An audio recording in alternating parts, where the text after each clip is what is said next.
No one's ever really asked me that.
Welcome, welcome, my friends. I'm so glad to see you all here, and I hope more of our dear friends will be filing in for some. We're gonna have a lot of fun with some Trek. I promise everyone. We're gonna do our usual thing tonight in honor of our dear departed friend, and we're gonna have a lot of what's wrong with me? We're gonna have a lot of fun tonight. Yeah, we are, because that's just what we're here for, and but we can't, obviously not just putting this picture up there. We really gotta say something about our old chum, and you all know, everyone knows now, the whole blamed YouTube community knows about the passing of our dear friend, and I thank you for those M's in the chat. I thank you, Eric K, for that. Yes, the Hero Initiative. That is an important charity to our buddy Stephen. Actually, I always, he's like me. By the way, a lot of people don't know I go by my middle name, which is Michael, Mike, derivative of Michael, because I hate my first name. He's got a cool first name. Mark's a good one. So I don't know. We never talked about why he went by Stephen, but for the first time, everyone, I saw him in one of these chats, and he said hello to me. I have another friend by the name of Mark, where it happens last name happens to start with the C, and for like a week I thought it was him every time I was seeing him pop up. This was a couple of years back or whatever, and he said no. When he told me it was him, I said, "Oh, dude, wait a minute, you're not that Mark? Oh, what do you mean, Mark?" I've always known he was Stephen, everyone, but he is Mark Stephen Shure. He's a very dear friend of this show, this channel, myself, and well, God, we all know many other people out there, and hey, love you, brother. We're gonna miss you. It's never gonna be the same without you. And man, we had all kind of shows planned to do. We're gonna talk about that a lot more, and we're gonna talk about it a little bit. We're gonna get on to some business in a second after we start saying some hellos. But I just want we're gonna definitely never forget it. I just want a quick show announcement. Monday night, as you all know, my Monday night show has the lame title Monday Night Comics, because it's just what I've always been calling it. Just, for lack of a better thing, we do a comics or comics related topic. It's always going to stay that way. But from now on, henceforth, shall always be called Monday Night Mark C. That's what it's going to be called forever now. Monday Night Comics didn't have a good ring to it anyway. It was just something to call it, because that's what we basically do. But Monday night show, for Clobbering Times Monday night show from now on, which of course will be comics related in some form, whether it's comics, film, or movie, or whatever, or comic. It's going to be comics in some way, shape, matter, or form. It's Monday Night Mark C forever now. So, and I want to thank so many of you for being here tonight. We got a great crowd popping in there at RAQUEL, my wonderful first officer. But before I start talking to the chat. Thank you for being here so much, my wonderful first officer and friend. Well, thank you so much for having me. I wouldn't miss it. Mark C was very important to this community. He was very kind to me, and just a very giving and generous and very sweet person. So, my husband has said to me that he thinks that he would have liked it if the show would have went on tonight because he would have been sitting here listening in. And so, yeah, Yes, I'm going to miss him, and he is a wonderful, wonderful person. And my sincere condolences to his family, his friends, and anybody who has ever had the pleasure of meeting this generous, kind, funny person.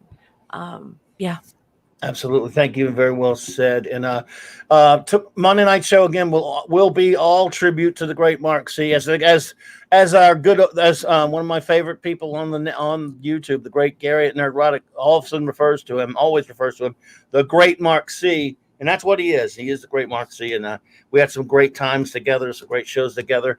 So I don't have to go too much into it now. I mean, other than we'll talk a little bit about him. Before we start saying our hellos, I will say that I did attend his funeral this morning, and I'll be talking a lot about that. But you can all rest assured, it was a funeral fit for a great geek, or as the great R&B Robert Meyer Burnett calls him, imagination connoisseurs, yeah, which he certainly was. He was one of those extraordinary. R.I.P. Mark Steven Shure, father, friend, artist, comic book lover extraordinaire, and big John Byrne fan, because that's what he was. He's the biggest John Byrne fan ever. He loved yeah, Byrne and he he loved him. did. He And did. see you on the other side, old chum. But we're not going to forget you. So we're going to keep his picture up there and everything for a bit here. He did. He loved him some Byrne. Of course, he loved comic. He just loved it, and he loves comics. He loves real Star Wars, and he loved real Star Trek, and he loved movies, and so he loved movie soundtracks, all kind of great stuff. Yeah. Uh, I want to thank, of course, Maddie's daddy. Hey, Yes. brother. I'm glad you're here, man. It's good to see you, bud. Ash Singh, Yeah. thank you, man, for Sat being Shri here, buddy. Akal. So nice to Indeed. see you, my friend. Nice to see you, buddy. The great Eric K. My brother, I Yeah. appreciate you helping out yesterday and with me, man, and being there for me, bro. You are a good pal. I appreciate you, man. The great Lord Thoth. Hey, buddy. Avon Yeah. lives and long live the Legion, buddy. And let me see. Mr. R.N. Feliciano, my dear friend, thank you for being here, sir. We appreciate you. The beautiful, wonderful, and magnificent Purple Valkyrie, my dear, thank you for so much. You've been really supportive through this as well. I love you, Purple. Thank you so much, and I look forward to talking to you soon. I'm so happy to see you here tonight. We're going to just run down the list here, the beginning and the end, as you love to call him. The great Yep. Alpha Omega. Alpha, thank you, sir, for being here. We appreciate you. And your old buddy, TMF, is here. So Toxic. nice of you guys to come. Thank you so much, TMF.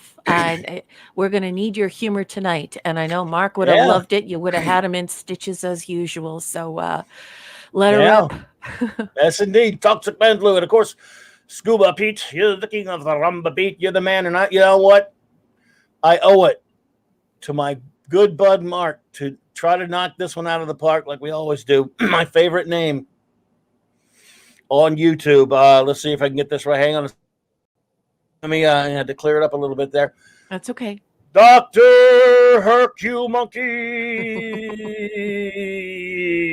Monkey. Go over the top. Hey. What's up, Doc? I can't help it. It's his fault. I like that name. It is a great name. My It's husband the says best. it's the best handle on the internet. Yeah, it's great, man. We'll get him to explain it to us one day what it is. One day. Uh, Mark D with a C. Hey, my friend. Thank you for being here. Hmm. Jesus is my King 68. Hey, you go. We know who you are, but we like that name too. Thank you, my friend, for being here. We always appreciate you. Hmm. Let's see him. We're going to scroll down a little bit. Ah, the wonderful Sandra Feliciano, the better half. How you, how you? Hi, beautiful. So nice to see you. Absolutely. We appreciate you being here, Sandra. My buddy Carrie Fisher, the Flash. Yo, brother. Hey, Thanks for being Flash. here, bud. I appreciate you, man. The great Rod Thunderheart. What's up, bub? Oh, we got a doggy. Oh, I love doggies. Sorry, that's my No, dog. I'll no, go take care of it. no, no. We're cheered up. We like doggies. I'll keep saying some hellos here. Let's see here. Um, um, um, um, um, um, um. Stephen Ernst. Hello, my friend.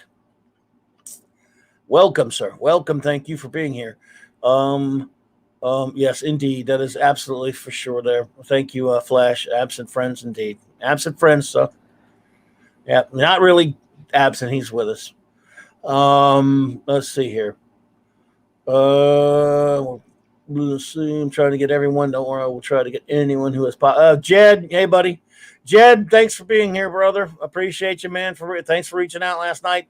And I know you got a new doggy. I saw that picture, man. Congratulations, a new Cute as puppy. a button, and you know what? He Yeah. deserves to have that wonderful little puppy. Yes. It That little puppy looks like a rock star. I wanna get him a little leather jacket, so and he just lost Yeah. his dog, so to have a little person in his life, I'm just so very happy for him. Congratulations. Congrats, TMF. Guys, I appreciate you having so much faith in my ability to be humorous, but I am no Lazarus. Yes, no one's a Lazarus. No. I only have so many things I can fall off. Oh man, yeah, keep trying though. Let's see here.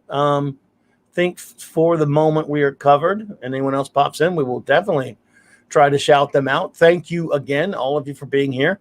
And we're gonna jump to it unless Raquel has anything to add. Again, Monday and Tuesday night, both on this channel. My normal Monday night show, Monday Night Mark C, as it is now called, and then Tuesday night Loki's Roundtable, Comic Book Roundtable, has been moved to my channel Tuesday night so we'll all be paying tribute to the great Mark C. Yeah. Well, I don't really have anything to add to that other than the fact that I may have missed saying hello to a few people as they came in. I want everyone to know that it's a little bit more subdued than usual, but I love you all so much, and I'm so grateful that you're here to celebrate with us and to do this show. So when you guys are ready to get it on the go, we can. Excellent. Yeah, we were about to take off. Let's see here. Let me get set up with our first episode. But before we do that, Hi everyone. Sometimes my studio moves a little slow here on the StreamYard thingies, and it can't get much slower than me. So, let me find our. Oh God, this thing really is slow tonight. I thought it was just me.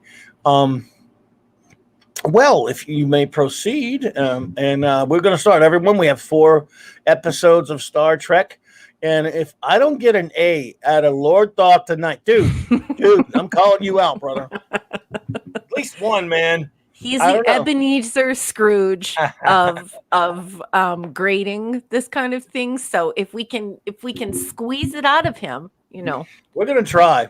We're gonna give it a shot, bro. Yeah. All righty then. So take it away, number 1. Okay, so just to start it all off, keep us copyright compliant, and if you're new here, just so you know what we kind of do, what you're seeing on the screen and what you'll be listening to, perhaps both, maybe one of those, is Star Trek 365. It's about the original series by Paula M. Block, and there is some commentary from Terry J. Arrowman. This book has been consecrated by the great DC Fontana. And we use this book because a lot of the stuff that you're going to find on the internet about Star Trek is actually user-generated content. And therefore, the veracity of the facts that you are being given often turn out to be factoids. Sometimes they can just be rumors, and sometimes they could just be 100% incorrect. Yeah. So here, Claudia and I, we use the Star Trek 365 to reveal some of this stuff that is confirmed that went on during the production, and it reveals facts and a little bit of summary about the episode, and then we infill it with our own expertise, and of course the expertise of the chat. And I guess I should also remind our listeners and our viewers and perhaps our newcomers that we do everything here in production order. And the reason we do that is that in the younger generation of Star Trek viewers or people who are calling themselves Trekkies on social media, there seems to be a meme going around with them where they think that Star Trek is kind of sloppy and it has a lot of errors and mistakes in it and goofs and just dumb stuff. Well, if we watch it in production order, we actually reveal the behind the scenes story of how Star Trek was created. And in so doing, we reveal that it wasn't sloppy. It wasn't that they weren't showing due care and attention. It's that a lot of stuff went on behind the scenes that helped shape the way that we viewed it in broadcasting order. Indeed. Yeah. Indeed. Well, we have tonight, we have 4 episodes. Well, we'll let you people decide if their episodes are excellent or not. Are you ready to dive into the Apple? Well, can you believe it? Can you believe it? So The Apple is season 2, episode 5. But for the regulars around here, we're on prod code 38. Can you believe we've already done 38 Wow. episodes? They're just whizzing by. My goodness, they sure are. Yeah, and in the block text, some of you at home actually have this block text. I want you to know that we're on tile. It's not really a page. Clobby calls it a brick, and that's exactly what it looks like, a brick. Yes. So we're on brick number 189, 190. So unless you have anything to add, we can just... I think we're good to warp out of orbit. All right, then let's do it. 189, 190, the Apple. Kirk's landing party discovers firsthand that a seeming paradise can be a very dangerous place to visit. Within a few hours on Gamma Triangulus 6, Kirk loses 3 crewmen to poisonous plants, exploding rocks, and non-weather related lightning bolts. To make matters worse, he can't beam the landing party back to the ship. Something is draining the ship's power, rendering the transporter useless. The inhabitants of the planet are a simple, gentle people who make daily offerings of food, actually fuel, to a sophisticated computer they know only as the serpent god Vol. In return, Vol carefully controls living conditions on the planet, providing an Eden for its inhabitants. But Kirk and his crew, including those up on the Enterprise, are quite another matter. Vol is determined to eradicate their presence from its sphere of influence, unless, of course, Kirk destroys Vol first. Dr. McCoy often teases Spock about his green blood, but never about his recuperative powers. In the Apple, security officer Hendorf quickly dies from the flower's poisonous darts. Yet Spock, similarly poisoned, recovers, of course. Receiving an injection of Mastiform D from McCoy may have had something to do with that. My husband always complains about that part. Lieutenant Kaplan is struck and disintegrated by a lightning bolt, but when Spock is struck, he suffers only second-degree burns. Spock also is thrown through the air by a powerful force field, but he suffers injury only to his pride. Perhaps it's because he grew up in Vulcan's high gravity and thin atmosphere. Or perhaps it's because of his importance to the cast. But it seems, at least in Spock's case, you can't keep a good man down. The note on Matt Jeffries' conceptual drawings of Vol reads, Reynolds wrap on 1x3 frame, all angular facets. Luckily for Jeffries, aluminum foil was cheap and available because when NBC reluctantly renewed Star Trek for a second season, executives included a provision that would allow the network to dump the series after 16 episodes if the show wasn't meeting their ratings expectations. Regardless, the producers had a plan to their budgets around to the 26th episode they'd hoped to shoot. Every department felt the pinch, and Jeffries was forced to work for less than $10,000 per episode, regardless of what sets a script might call for. Creating Vol's dragon head from tinfoil worked surprisingly well, and inadvertent crinkles created while working with the foil added to the texture of this reptilian skin. Young love is difficult, but no more difficult than young film careers, which is why it's possible to play a game called Whatever Happened to question mark. In the Apple, the lovely Sayana was played by Sherry Nims, whose career was confined to only 3 roles, all in the year 1967. She first appeared in the feature film Easy Come, Easy Go, a rather forgettable Elvis Presley project.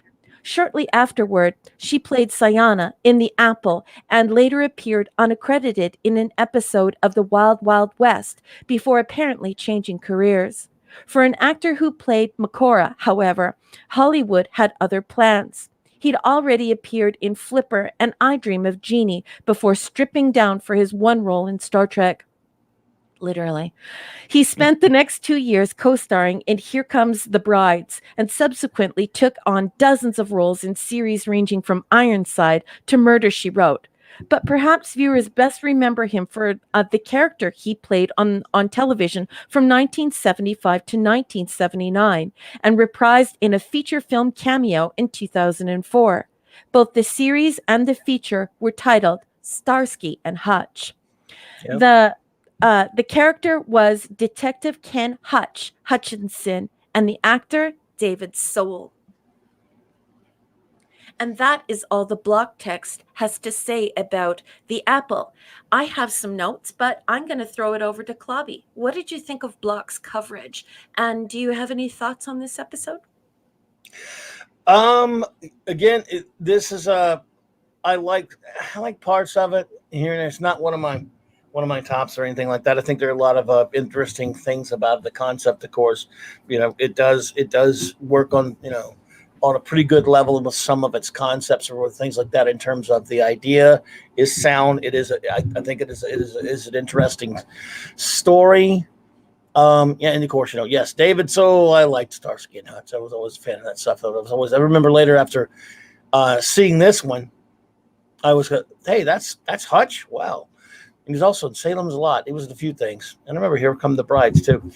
But I don't have a real strong feeling of this. And there were some good bits here and there. The whole.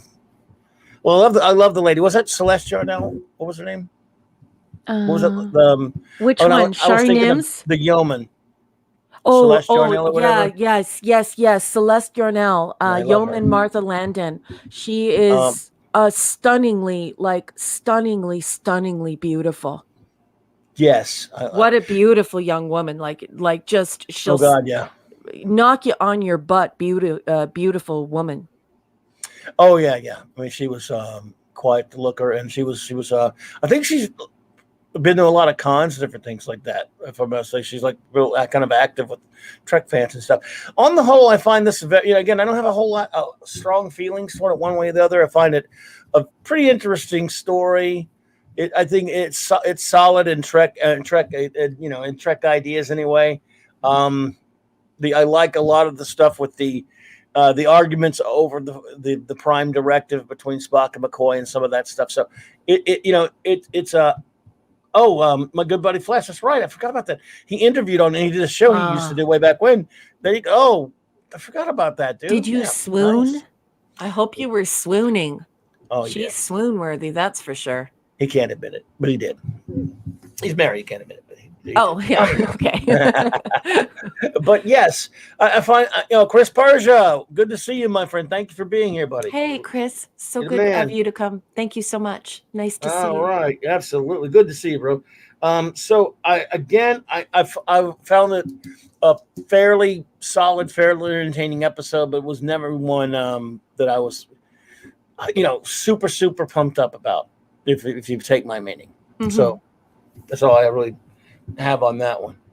Okay. Well, I have some notes, so why don't we dig into those? Please. Yes. Okay, so this is where we meet Walter Koenig's real hair. Do you remember when I told you guys about how they wanted him to be like one of the guys from the Monkees, only he didn't have the hair to do it, and so he wanted to do what Leonard Nimoy did, which was to grow his hair out and comb it forward. So this is the first episode where we actually see Walter's real hair.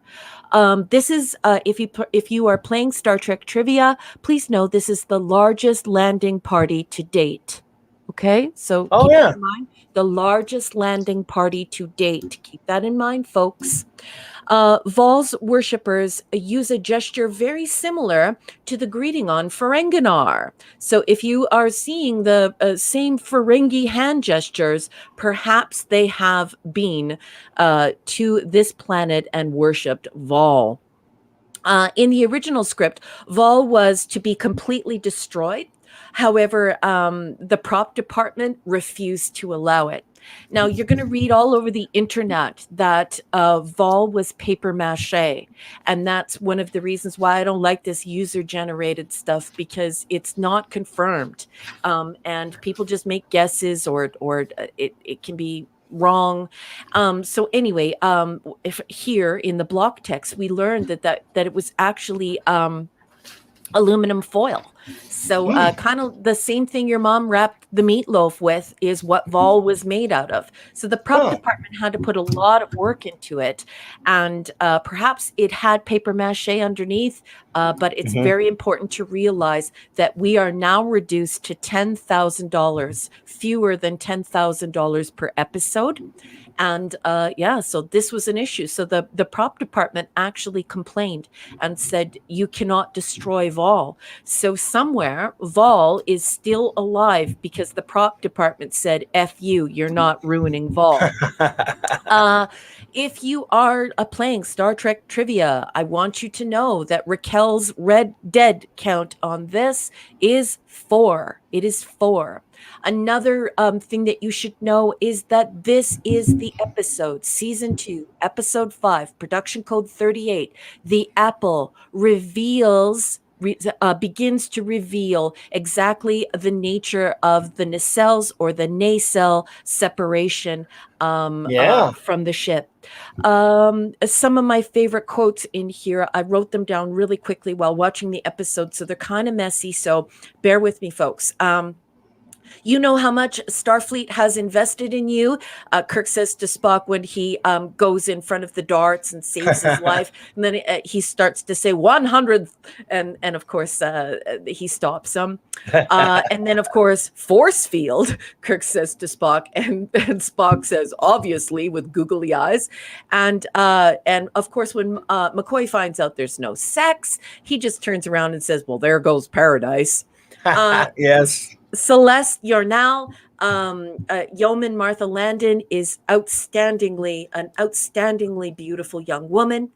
What did I see here? Okay, rated amongst the worst Star Trek episodes. So if you go to all of the different people who are supposed to be Star Trek experts, you're actually going to find this is rated in the top 10 worst episodes. So amongst the 10 worst, the quote unquote experts at several magazines or online zines or zines, they rate this as among the worst. I believe it is, if you aggregate all the data, I believe it comes in ninth worst place. Oh my. So, and then I put in my notes, I think it's more relevant than ever. I kind of disagree. This is another story where machines run society. I also am intrigued and was intrigued when I was young about the science behind feeding Vol.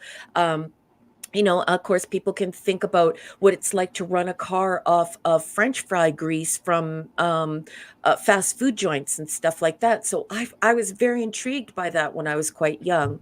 And oh, yes. And I also think that it is absolutely wonderful that everyone in Star Trek agrees that this was an episode where Roddenberry taunted the network with the talk about Spock being a devil at the end of the episode. Yes. So, and that's all I have for my notes on this. What do I have? Oh, yes.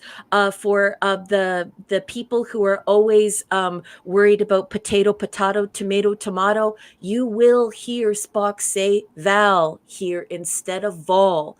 The yeoman does as well, but then they both switch back to Vol. So, and it is a double A, so it is Vol. So if you're thinking of correcting me this time, I'm growing weary of it. No, that's what you get. And I guess that's all I have to say on this episode. I'm interested to see what our amazing chat has to say about this, and any additional comments or feedback you have, Clobby.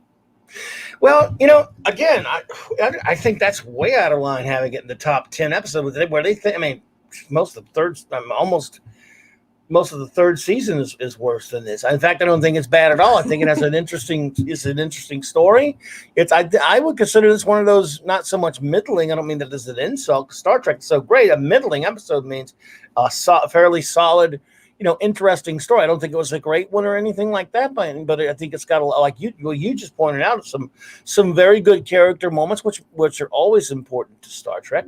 There's some solid character moments. I think again, it's a very interesting story. There's some really good ideas in it. Kirk beats computer again, folks.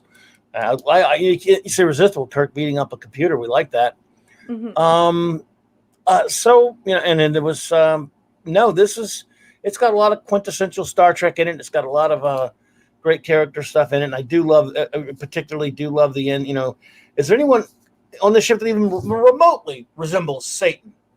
No, Captain. I can't think of anyone. It's great, but when you look at this episode, I think if you look at it with fresh eyes, you can actually see that Vol is very much like the internet. At least I can see that in this episode, and we saw that with the Archons as well, where you feed into the machine, the proverbial machine, rage against the machine. You see what I'm saying? And so for me, I just think that it's just absolutely wonderful that we're able to pull it into our epoch. We're able to pull it into our time, and it remains so relevant and so important that this computer, this machine, was keeping these people in their infancy. It was infantilizing them, and they weren't able to grow. So I guess that should be something else that I should mention, is that it comes under fire for depriving these people, these folks, of the Prime Directive. But I don't really see it that way, because we're never quite sure if Vol was indigenous to the planet or the people were. But we know that it's a parasitic relationship, and it's unnatural because, of course, we have a huge departure in technological and intellectual ability here. So when people describe it as that's the reason why they don't like that particular episode, I think that perhaps maybe they should go back and watch it again, because I don't think they actually watched the episode. Because, of course, this is a machine taking advantage of these people, and it's always been my reading that the people were indigenous, because we have a Kuta who says that was in the dark time, and so he had those antennae, metal antennae, shoved in his head, so he was altered by this machine. So if you're reading some of those less than favorable reviews online, I would like you to consider that rhetoric as kind of not very good. It's because if you actually watch the episode, that's not actually what's happening. Do you know what I mean, Clobby? Well, absolutely, because how many times I've heard people again, look, but I'm not saying everyone's entitled to an opinion. If you just don't like an episode, that's fine. If it didn't appeal to you, that's great. But I can't tell you how many times I've heard beyond that, where someone just didn't say, it's one thing to say, I didn't like that one that much. I never have an argument with that. That's fine. But when you hear a lot of people will say, I didn't like that one, and then we'll go off, start stating some reasons, and I very often, whether it's in a publication or hear them talking, I'll go, none of that really sounds that much like the episode that we're talking about. Did you even watch that one? And things become, I guess, apocryphal. And again, look, if I watched something 20 and 30 years ago, I would get all kind of crap wrong too if I haven't seen it that long. Yeah. They might remember it differently. They were watching it through a prism of a different time in their life and their own human evolution. I think you kind of got to look at it with fresher eyes. Like you say, that is a wonderful point. And I've always considered it to be a middle range, entertaining episode with a lot of good character moments and some good Trek ideas. It's solid. I like it. I mean, but you know how I'm about Trek. I love it so much, well, so do you, that I mean, when you get to the great ones and the rarefied air, some of them may not get quite close to that. And this one doesn't for me, Yeah. but I still like it. And again, like it. And I have zero bad to say about it. Yeah. I think so too. I agree with you.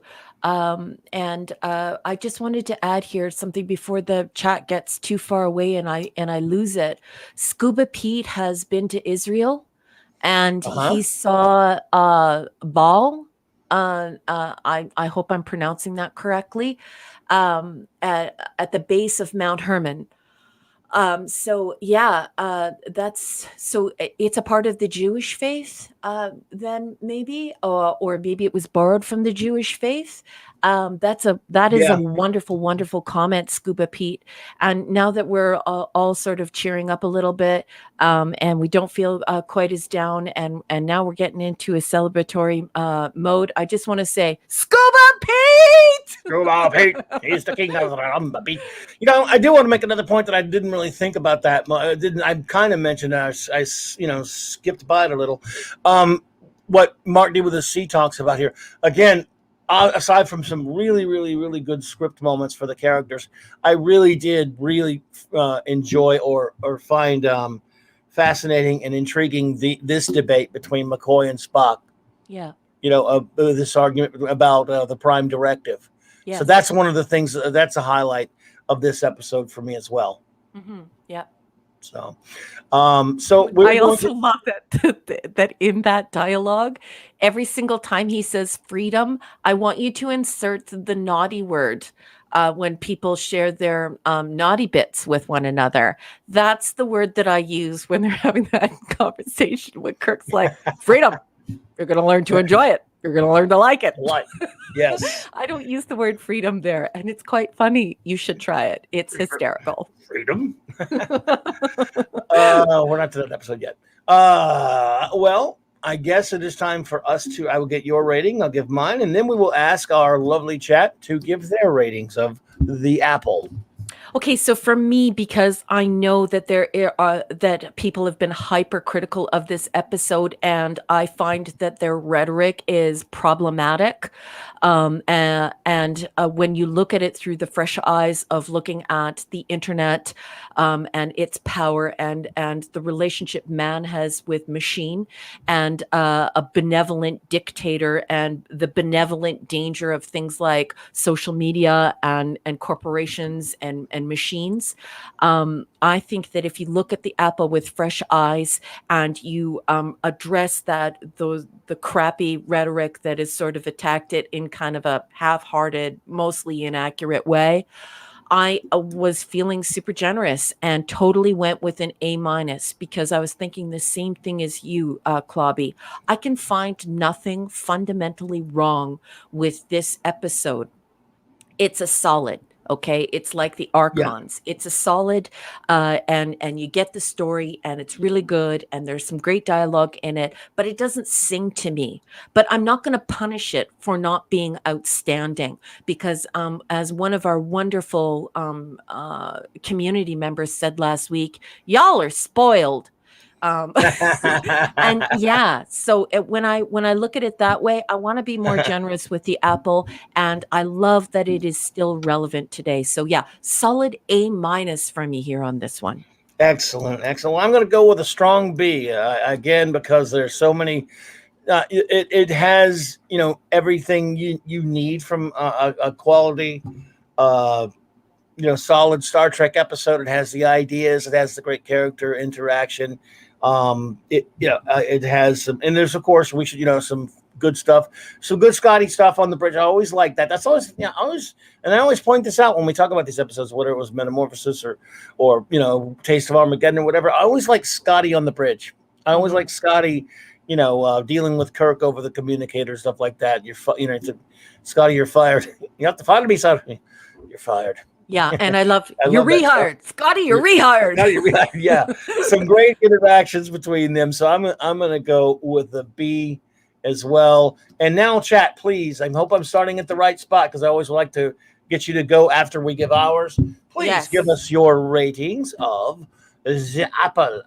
We'll start with And the reason for that, everybody, just so that you know, is the chat looks much different on our side, and yes. there it also comes a point of no return.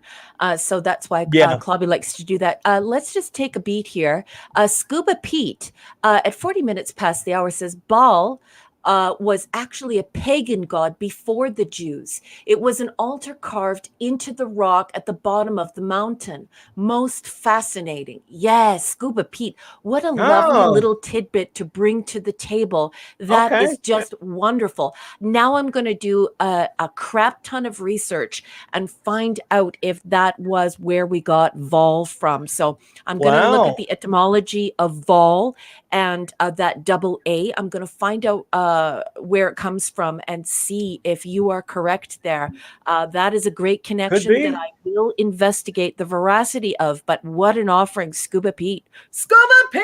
Scuba Pete, he's the king of the Rumba Pete. Well, we appreciate you, sir. I hope starting at the right spot. But since you gave that wonderful point, we'll give you a rating first. Scuba Pete goes with a solid B. My good friend, The Flash, Carrie, says, if I hadn't watched every episode countless times except for Alternative Factor, it would be forgettable. Not bad, but a great 6 out of 10. Let's see here.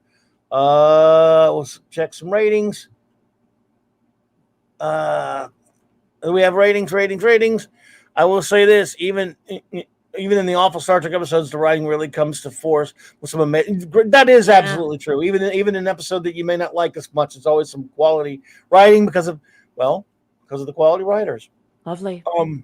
Alpha and Omega, let's see here, 6.5 out of 10 or a B- on the letter scale. Thank you. Very nice. Our friend Raymond Feliciano is going to be Raymond is not convinced. Not a big one. He don't like those funny clothes. My bud Lord Thother. I totally want to cosplay this. Which one? Oh, the apple. Yeah. My husband said that he doesn't want me to wear top, though. He told me that he would like me to dress more like a Kuda than the women. I said, I don't think they'll let me in the con, honey. He said you should do it anyway. Yeah, my kind of lad, your husband. Let's see here. All right. Again, a C- from nothing great, not bad, just average for the great, great stingy Lord Thought. Yep, that's true. Sandra will go even higher than Raymond. She will give us a B. Yep. Well, she has different tastes than him. Of course. Yeah. Toxic Mantle. I give it a rock solid Mark C. Thank you. I love you, TMF. Do you see why I love this man? This man is such a kind and wonderful person. I love you, TMF. Mwah, mwah. Thank you, TMF. It's Star Trek 2S, and even Lazarus is better than Discovery. Discovery. I watched Lazarus 50,000 times for it.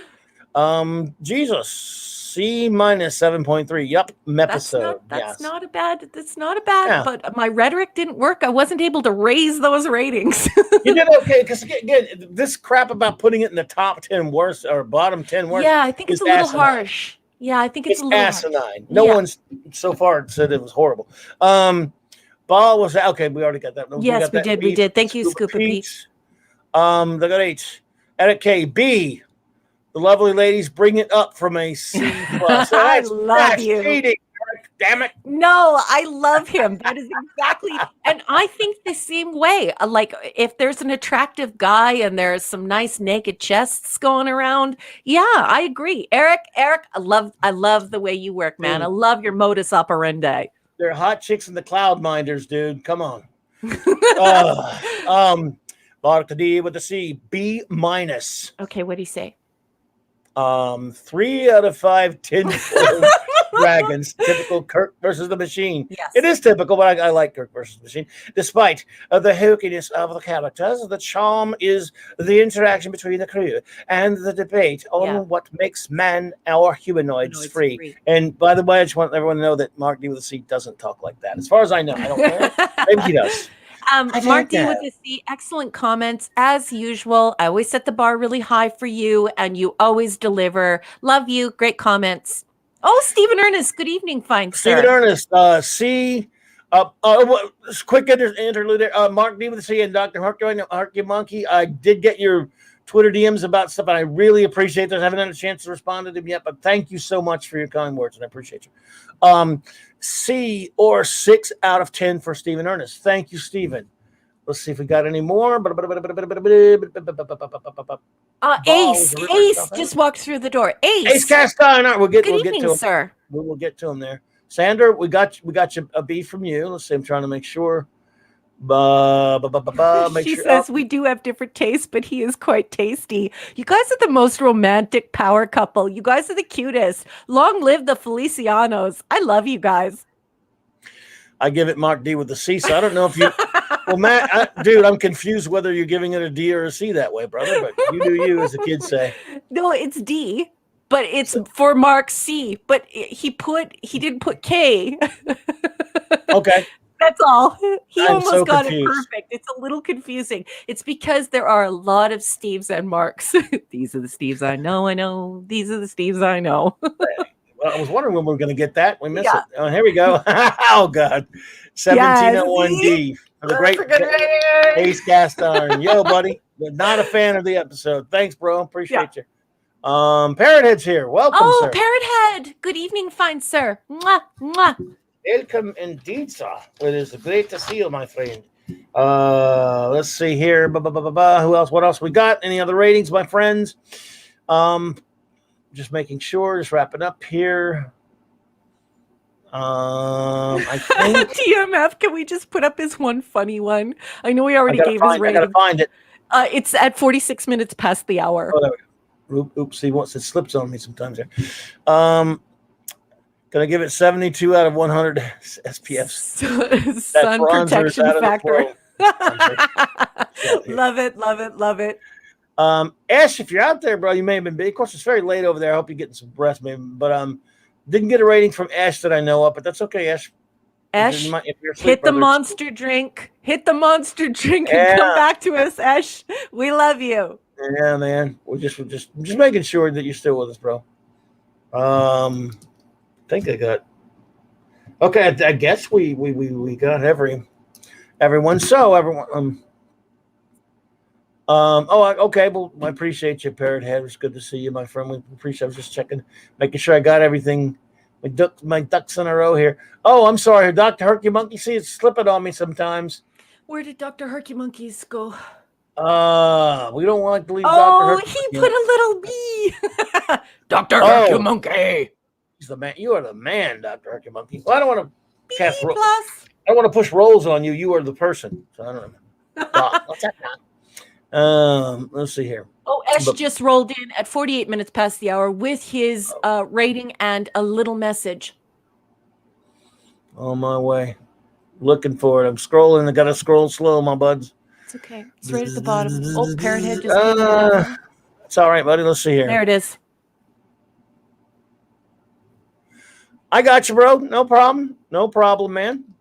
We got you. Thank you. We got a B from Ash. Hey, no problem, brother. We're just glad to have you here, man. If you don't know Ash, everybody at home, Ash is watching this for the very first time on our recommendation. So Ash is actually he's going to be taking up the baton and carrying on the great tradition of the original series Star Trek. So Ash, we are just flattered to have you here and just so excited for you to be experiencing this show for the first time. So I know you got some business going on in the background, but we just love to have you.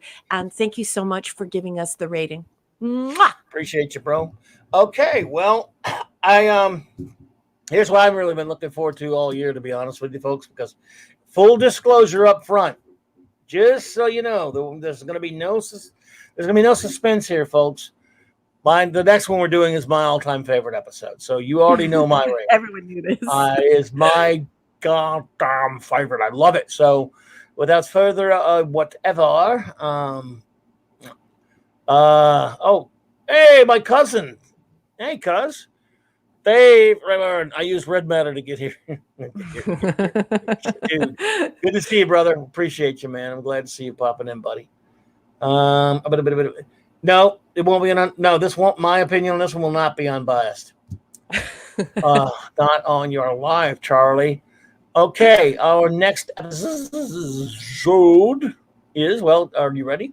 Yes, I'm ready. Can I just take literally like maybe 1 second to let the dog in? I locked the dog out because she was barking, As you need. and now 'Cause I she's was- crying. And normally I would not Go give for it. in to her, but everybody at home, Oh. just so you know, my dog is very aged and she is dying of congestive heart failure. So I give Oh, her man. medicine 7 times a day. And so she's also a little cranky in her old age. So I'm just going to let her back into the room while Clobby gets you some pictures, okay? Yep, I'll be no right problem, back. though. Take your time. You got it.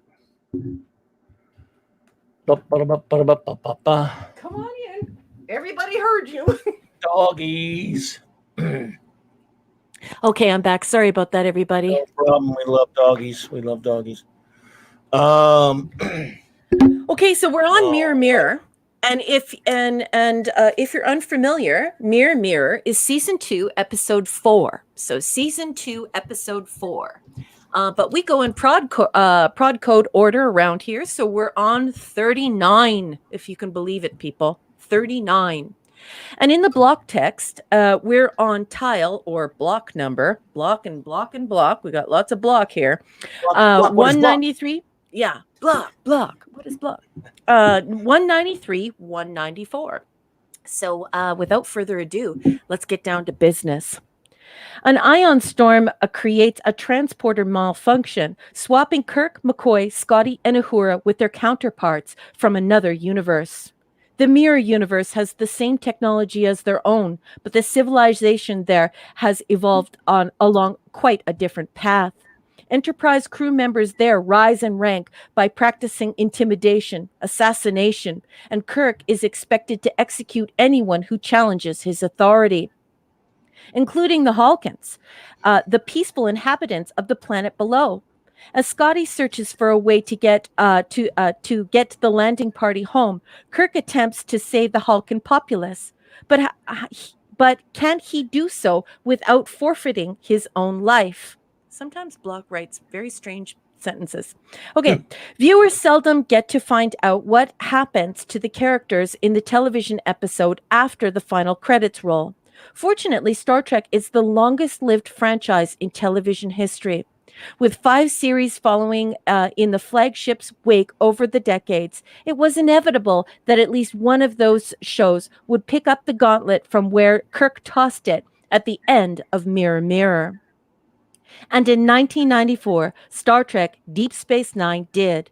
In an episode called Crossover, the taut episode placed 2 of DS9 regulars into a gritty alternate universe, and in the original, the result of a bizarre accident. The script was co-written by Peter Allen Fields, a veteran of the 1960s television era, having written numerous scripts for The Man from U.N.C.L.E. And of course, that's the acronym, right? And DS9's executive producer, Michael Pilar. However, however, it was writing staff colleague Robert Hewitt Wolfe who would provide the historical details linking Mirror Mirror to Crossover.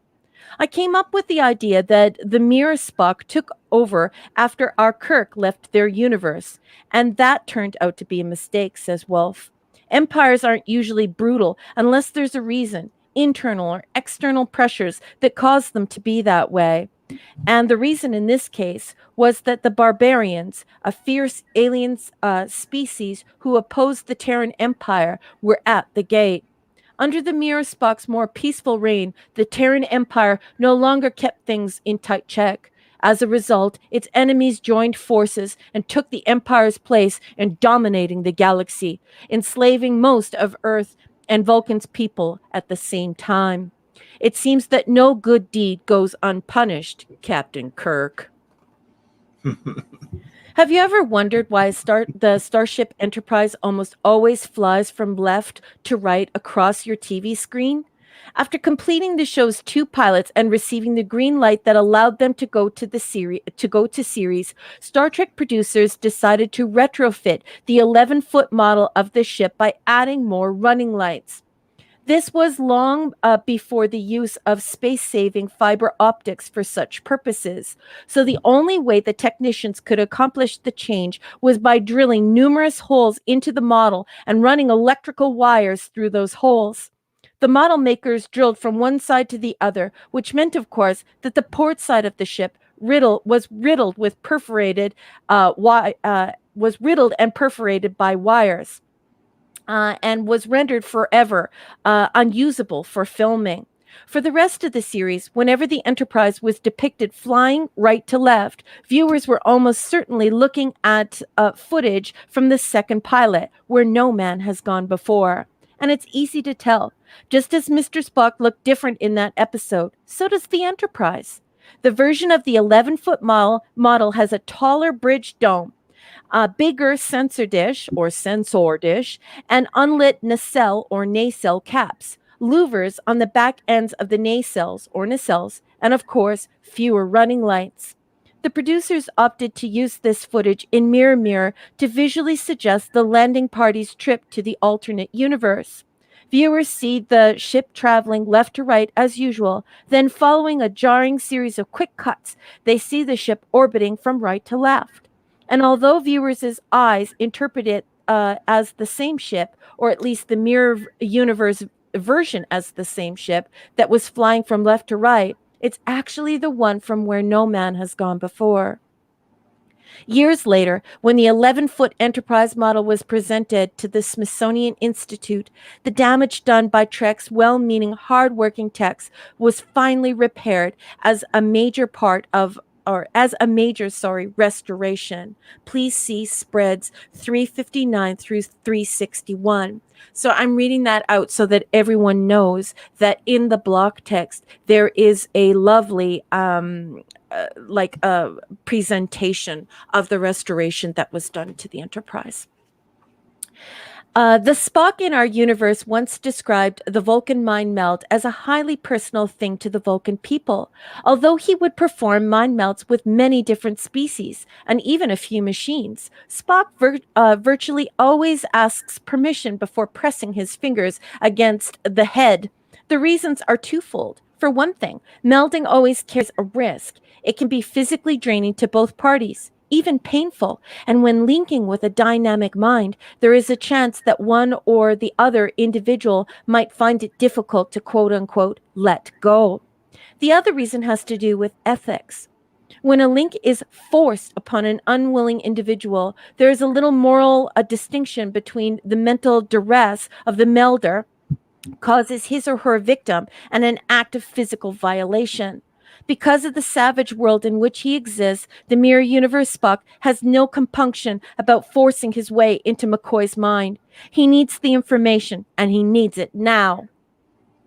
It's hard to imagine our universe Spock behaving in this manner, except that he does so in not one but two of the Star Trek movies, forcing his Katra, a living spirit, into McCoy's mind in Star Trek II, The Wrath of Khan, and dragging the names of collaborators from the mind of traitorous protege in Star Trek VI, The Undiscovered Country. Yeah. And that is all the block text has to say about Mirror Mirror. I have a whole whack of notes. Well, not that many, but I'm going to turn it over to Clobby. What did you think of this coverage? Chat. What did you think of Block's coverage? And do you have anything to add? Interesting coverage indeed. I did not know that about the ship and how they film all that kind of stuff. Now they just use CGI. So, yeah, it took some doing. I didn't realize it was a big chore to do that with the ship. All I got to say about this episode, folks, is to the chat, your agonizer, please. Oh my God! We have somebody leaving. Oh, I think Flash is leaving. Can we please take a moment to say goodnight to Flash? Oh, dude, who told you could leave, man? Where are you? Yeah, I think Flash has an early day tomorrow. I can't find it. There we go. It's not easy finding these things. Thank you so much for coming. We appreciate your support and just love your additions here. Thanks, Flash. Thanks for being there, buddy. Welcome, Apollome's Minion. It is always great to see you, my dear. And Pupper. And who? And her pupper. Oh, yes. Hey to Pupper. Hey to Pupper there. Score didn't mean to leave the Pupper out. And I was thrown up by Pupper. I'm like, what's a Pupper? Oh, okay. Sorry, dog person. I'm ridiculous.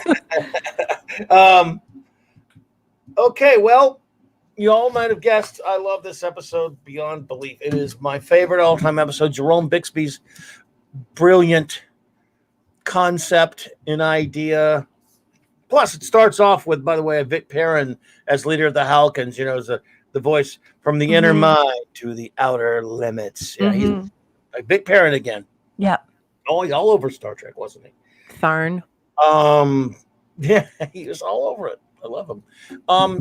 So again, this is every time we get to one that I love this much, I don't know where to start. From one of my favorite bits is as soon as, of course, obviously the opening credits, we come back from the credits and stuff, and they realize, they're shocked they have materialized somewhere else. I say this all the time. Look how Kirk cool is. He doesn't miss him. Or even cool Kirk is, for that matter. I hate myself. Look how cool he is. He doesn't miss a beat. He's like, something's wrong. Like, he's shocked, which who wouldn't be? And then, Captain, you feel any ill effects or whatever? When he sees he goes, yes, Dr. McCoy, you better look us over. That was a rough beam up. They don't know where they are, but Kirk just immediately snaps to it. That's why he's the best. He's just automatically all over things, and I just love him. Look, those. Well, outfits, he knew what was going on, because we all know that when you see the alternative factor facial hair, that something's gone wrong. So she's Spock with a beard. When you see Spock with alternative factor facial hair, you're like, whoa, something's not right here. Yeah, obviously, yes, you knew something was wrong, but he didn't show any shock on his face, though. It's the poker face. That's really true. Everybody else was like, huh? And so he could discuss they're all disoriented from the beam in project story time. Welcome, sir. See, yes, you could all, they look like they were disoriented from the beam in, but Kirk, right there, man, he's just I don't know. But if we'd be here all night, because there was a time, and of course I have garbage old man memory now, but there was a time I could quote this episode backwards, forwards, and sideways. I can still do it. I watched more than any of them. I just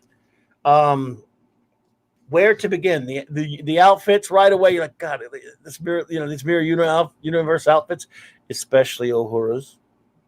Yeah. Who doesn't love that? Yeah. And Barbara Luna. Barbara Luna, I love you. Or is it Barbara? I never know. You know what I mean? It's Barbara or Barbara. So and apparently it's quite insulting to certain women, like Tanya or Tanya. So if we're getting Marlena's name wrong, we'll just switch to Marlena so the chat will not admonish us. Oh yes, they're a cruel bunch. Look at, that's just fantastic. And yeah. She's absolutely stunningly beautiful. So word is all around Star Trek, and so it's verified, although it's not in the block text, is of course we get to see the two belly buttons. And of course this is everyone has openly talked about the fact that a production assistant offered to take the standards representative to lunch, and so that was the only way that this could happen. The two belly buttons could only happen if this standards person was out of the picture. So they said, look, we're going to break for lunch. I'll buy you lunch. Let's head out and we'll go do that. And while they were gone, there was a lot of belly buttoning. There was There was bionic belly button going on. Bionic. So, yeah. So lots of midriff, sexy midriff. So I'm so happy to that production assistant who bought that standards representative lunch. I tip my hat to you, sir or madam. Wonderful, wonderful work here, because made the episode. Yeah. We're going to have to cancel Kirk. Look at that.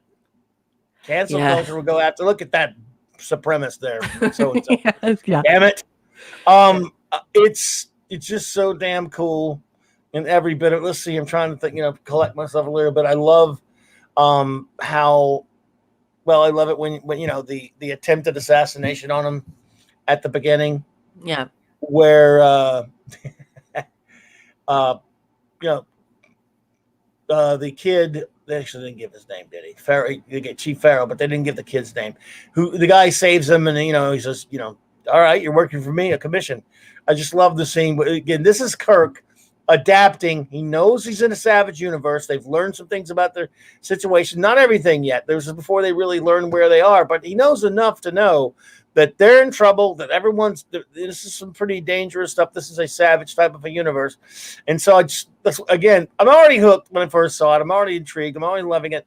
And then when he goes, you're in line, you might even make captain. And he just belts him. Boom. Not on my ship. That's Kirk adapting as he always. Why he's the greatest captain ever is because he's so adaptable to any situation, even being thrust into another universe full of evil opposites. And he knows that they just tried to assassinate him. So he's like, you know what? I know what I am now. I know what I have a basic idea of what I probably am. And it was before he learned what he really is in that universe. Mm-hmm. I love that. I'm just a sucker. As a comic book geek, I'm a sucker for parallel universe stuff. I will note that I hate every other usage of the mirror universe in all of Star Trek's, except it was kind of silly fun when they did it on Enterprise, but I can't stand the way they did it on Deep Space Nine because this episode means so much to me. I hated that bullshit where they will get, when we do that episode, we'll get to more of that bullshit about how blaming Spock for everything, for ruining everything in that universe. Oh my God, they crapped all over the episode. Yeah. They crapped all over this episode. Remember though, that Block is a Drekker, right? Oh, I'm pretty sure. Yeah, I believe that she actually endorsed the blasphemy. So at the outset, so she's not going to be critical there, right? So she's going to be right on board, and that's the perspective she's coming from, right? So very good point, and people should realize that there is some rub there, right? Well, yeah, but not too much rubbing, especially with all these navels, guys. It's a family show. Speaking of navels, Scuba Pete has inferred that this is now a naval ship, and I say to you, sir, what a great comment. I love you, Scuba Pete. And we also have, I think it's Jesus is my king. Yeah, Jesus is my king. Belly buttoning. Yes, I like to create gerunds. That gerund is brought to you by CLOBBERIN Times. You may use it at your leisure. Thank you. No, I was just saying that. No, I wasn't talking about them though. I was talking about. I love Deep Space Nine, but I hate those episodes that they go to the mirror universe. Yeah, that was a horrible mistake in my opinion. Leave it the hell alone. Yes. I just did not like what they did in that one. But anyway, back to Mirror. Mirror. I adore this episode. I love when they discover, what the kind of people they are in that universe. And you know what? You could overthink it too much and go, there's no way that there would be that parallel because all those evil scumbags would not have the same ship. And it wouldn't even look. But what the hell? I love the parallel universe theory. So because it's fun, because it works. Jerome Bixby was an established science fiction writer in his own right who written for Twilight Zone, maybe even out of and of course many other things. Yeah, I've seen his name my whole life. Oh yeah, and even other TV as well, and books. Everywhere. Yeah, he really was great. And this episode, this concept is fascinates me. But all the wonderful character moments. You've got these four wonderful Federation civilized citizens in this savage universe. And I love it when we finally get to see the little snippet of the evil counterparts on the real Enterprise, on our Enterprise. Yes. Oh, God. But again, there's something about Nimoy in this scene. Something about when all right, Spock, whatever your game is, I'll play it. You want credits? You'll be a rich man. Yeah. Command of your own? I can swing that too. And he goes, apparently some sort of transposition has taken place. I find it extremely interesting when he walks up. What it is it will buy you, Spock? Power? Fascinating. I mean, I just love it. This there's no denying this episode is a masterstroke. If this isn't in your top 20 or your top 10, what can I say to you other than I want to kick you in the shin? This is Make that happen. It's a gooder. It's a gooder. I'm gonna do my notes. Okay, And then you can play just around a little longer, but go ahead and do that. no, because I'd like to just I'd like you to just pile on my notes and tell me what you think. Sure, Just tell me what you think, because you know this episode so well that I am very interested to hear your play off of some of this stuff. So Sure, please. this episode took a month to film because Barbara Luna had strep throat. And so, the infamous kiss, that very sexy kiss, it had to be postponed. So it took a month to finish filming this episode. Yes, and of course, all that stuff about belly buttons galore. We're belly buttoning. And then, yes, in the mirror, Sulu is a security chief and a helmsman. He wears red in this episode, though he usually wears gold. He also wore blue as an astrophysicist in Where No Man Has Gone Before. This would make Sulu, or George Takei, the first character to wear all of the uniforms. So if you're playing Star Trek trivia, that is one little nugget from Raquel that you need to remember. That's a hard one, but it's a nugget that I like to throw out there because most people go, oh, yeah. The original script had Kirk go alone to the mirror, but they put a kibosh on it. Ronald D. Moore, of course, Battlestar Galactica and DS9 fame, rates this as among one of his favorite episodes. And and then I just basically said the same thing as you. Spock's parting words are just absolute perfection. So I just so what do you think of that stuff? Did I at least teach you something? Did you learn something? Oh, that's great. Because I know you're very passionate about this episode. It would take too long, so I'm trying not to go nuts over it. But I love the I love Barbara Luna in the episode. I love the whole idea of the Tantalus field, how evil Kirk has to some an alien scientist in a plundered laboratory. The great Captain Kirk owes all his success, and I love the look on real Kirk's face when he's realizing, wow, what a scumbag am I?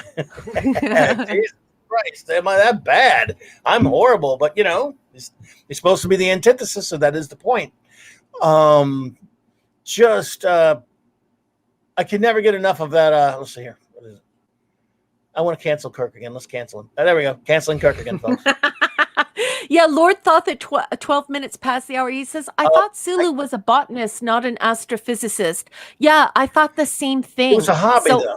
So, yeah, but it was a hobby. So it is listed as astrophysicist. But I mean, I could always go and look through it again. I only checked 2 or 3 sources, but, and that's the only real way to check the veracity of this stuff. I just wish that there were, that some of these books went into more detail. And the books that do go into more detail, they tend to get really run over on Amazon reviews. Like people say, oh, that there's a whole bunch of inaccurate information in this. So I think the astrophysicist is what was actually in the script. But Lord thought that is a great point. And whenever I see that, that's the first thing I think as well. Sorry to interrupt you, Clubby. I just didn't want that to get lost in the comments because Lord Thoth is very intelligent and I love the stuff he adds. So I apologize. No, I just wanted to say hello to and hail to James Caserta. Thank you for popping in, my friend. Oh, hey, nice to see you. Thank you for being here, buddy. So I just again, to go over all the scenes again, it would take so long because I just love every bit of it. I love the characterization. I love the again. Yes, I'm a concept kind of guy when it comes to Star Trek and you are science fiction. I really am. I love bold ideas. Yes. I know how a concept doesn't always a good story make, but I do enjoy it when it is that plus it's very well executed. Then the performances in this are just spectacular. Shatner's over. It's funny. Shatner, as great as he is in this one, Nimoy as Mirror Spock. Come on. Yeah. What a performance. Yes. I think one of my favorite scenes is when they're kind of going at each other after when they're viewing Chekhov in the agony booth, and basically when he tells Spock, "You would find me a formidable enemy, Mr. Spock," and I go, "I'm aware of that, Captain. Yes. I trust you are aware Yes. of the reverse." Yes. Exactly. And then when he walks away, that look on Kirk's face is like he's smiling. He says, "Yeah, that's an evil Spock is going to try to kill me, but it's Spock. It's Spock." Yeah. And then the compassion he shows to Chekhov, who tried to kill him. Releasing him from the booth. The evil one, Kirk would have killed him, really. So again, that. The way he treats Marlena, all the this is just yes, and this is the thing. You can't say this is a total Kirk episode. It's much of a Spock episode, even though it's evil Spock, or not evil Spock. And that's the wrong way to put it. I apologize. I mean evil universe Spock is what Yes. way you supposed to say it, or bad universe Spock, if you will, pirate Spock. But there are many, many wonderful scenes when Marlena starts to suspect you're a stranger. That's actually a really well acted scene between both of them. It's Okay, beautiful. so what are you thinking about Barbara Luna? What do you think of Marlena? I think that she is an effing smoke show. Oh my God. Are you kidding me? She's a smoke show, right? And you know what? She was even hot a little over 10 years later when she was on Buck Rogers and had feathers on her head. Yeah. But like two of the hottest women in the history of Star Trek are bearing their midriffs here. And it is absolutely sensational. Do you know that we have such a cool comment at 16 minutes past the hour from Mark D with a C? He says, Kirks in both universes are resourceful in either galaxy, like rigging the Kobayashi Maru test or having a device that makes him invincible. And yeah, what a great point. That is a very insightful thing to say, Mark D with a C. Yeah, because that device is like the Kobayashi Maru. You're getting in there and you're changing the rules and making people and problems disappear. You're not going to disappear me like you've disappeared your other foes, Kirk. Yes, and I love the fact that we because of how talented and brilliant that James T. Kirk is, an evil one with no scruples. Holy crap, that's dangerous. Yeah, be really bad. That is, I have no intent of simply disappearing as so many of your opponents have, Captain. Yes. But I love that scene. That I think that's a key scene with when she realizes, mercy to the Hulkins, mercy to Spock, to me, and to Chekhov, whatever. So again, you're a stranger, that kind of stuff. Mm-hmm. And then of course the great scene when there's so many. I'm sorry, everyone. I just can't help it. Like I love when why are you monitoring my communications, Sulu? Again, because they were talking about I wanted to save it for later, guys. They were talking about put some of the great lines in the chat, because Mark D with the C and others are always great with putting the lines in the chat from each episode, which I love. It's just that if we stop for every one of them, I can't, you guys. But I love that you put them in there. Believe me, and I'm aware of them. Don't ever think James Caserta, best concept ever. No, I would say concept. I would say if we were going to go ever like that, I think I would say best naval display ever. I love. I just love that though. I do not desire the captaincy, but should it befall me? Yeah, befall. He says. Yes, should it befall me? Oh God! See, I used to know him back before. I hate my stupid memory. But anyway, basically, said, you should realize that my operatives would avenge my death, and some of them are Vulcans. Yes. Now, I guess since Vulcans are, well, at least in this iteration of original Trek, peaceful, peace-loving, non-violent people in the mirror universe, it would stand the reason that they ain't that. Or You they know, are and give in to their carnal, not carnal, right? they're more More like uh Romulans. yes, they give into their evil side. They give into their evil natural nature, the yuckiness that's in the marrow of their bones, and so they're going around forcing mind melds Right. on people. And of course, you have brute strength here as well. So it's five guys taking on one Vulcan. So Sulu has a reason to be shaken in his boots, because yeah, you wouldn't want to tangle with a Vulcan in the mirror, because not good, not No, good. not good at all. And then you have that wonderful scene in the transporter room. You're a man of integrity in both universes, Mr. Spock. You must return to your universe. I must have my captain back. Yes. And I just, well, you know where I'm going. I just Yeah. I love me some Kirk speeches. Hey, Trek fans, who doesn't love them some Kirk speeches? There've been so many wonderful ones, And and this this is is my an epic favorite. one where he finally Oh, gets to tell Spock that he's illogical. yes, I submit that you are logical for being a willing part of it. I just, again, that last bit especially, in every revolution, there's one man with a vision, and Captain Kirk, I shall consider it. Then, of course, he ruins the whole universe according to Deep Space Nine. Screw that crap. I love Deep Space Nine, everyone. I'm just saying those episodes aggravate me. Yeah, yeah, But yeah. And they, it's not very good that Block just came on side in her description of it, and came alongside of that and endorsed it. But like I said, she's a Drekker, so of course she's wow, going to go along with it, right? that's But incredible. yeah, I'm like you. It's Yeah. like, yeah, you're not blaming my Leonard Nimoy. Not for that, you're not. Oh no, Nope. That's no. no. No, Spock didn't screw everything up. In fact, No. 100 something years later, things should have been better. But I mean, hell, he had. Well, I don't know. He had the Tantal stuff. They handled the mirror universe not so well in the DC comic, and it was kind of a little bit better in the they kind of followed some of the Deep Space Nine stuff though in the Kirk books. But anyway, that's not here to there.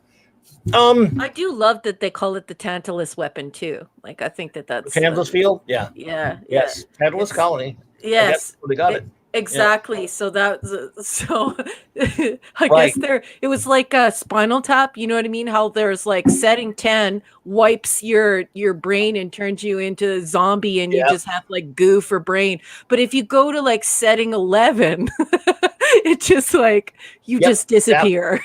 Absolutely. The Tantalus Field is dangerous. Yeah. Who Well, knows? It was an alien scientist, but who knows? Maybe Dr. What's his name from Dagger of the Mind was there. Dr. Von Van Gelder and Von Gelder and Dr. Adams. and Dr. Adams, yes. Yeah.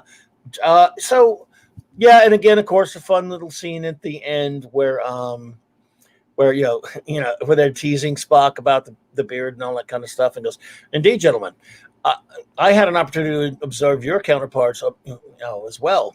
They were unprincipled, undisciplined. Runs down the list of what they are. Because in every way, splendid examples of Homo sapiens, the very flower of humanity." Yes, that is the best, because of course it's evocative of the very flower of humanity. That is such Yes. a powerful way to describe what he was trying to say, the simile, the metaphor. It's just, that is a power punch, because of course the way that flowers the way that they procreate, and just the fact that they have a striking beauty. They can also be incredibly poisonous. Just the very flower of humanity. Just Yes. I found them quite refreshing. yeah, it's just Oh, God. it is epic. It is epic. This, and I know I'm saying epic, but I don't care. I get as much joy from this episode as the Iliad or the Odyssey. I totally do. This is just, it's really up there for me. It's a gooder. I gotta watch it again for my 10 million time. So let us. We will ask you, lovely friends in the chat, in a second. But we will go first with Raquel, and then myself, and they are all just in suspense about what my rating is. Yes. So rate Mira Mira